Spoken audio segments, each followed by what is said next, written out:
Žiaľ, pomerne často nastáva situácia, kedy si darca rozmyslí svoje konanie a chcel by od obdarovaného, ktorému daroval svoju nehnuteľnosť, vrátenie daru.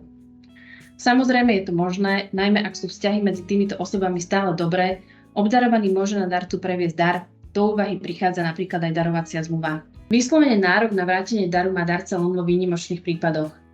V zmysle ustanovenia paragrafu 630 občianskeho zákonníka platí, že darca sa môže domáhať vrátenia daru, ak sa obdarovaný správa k nemu alebo členom jeho rodiny tak, že tým hrubo porušuje dobré mravy.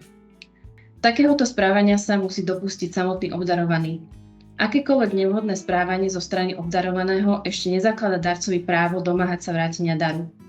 Pri posudzovaní konkrétneho správania sa treba vychádzať z toho, či ide o porušenie dosahujúce značnú intenzitu alebo ide o porušovanie sústavné. Toto negatívne správanie sa musí prejavovať objektívne, nepostačuje iba subjektívny pocit a úsudok darcu.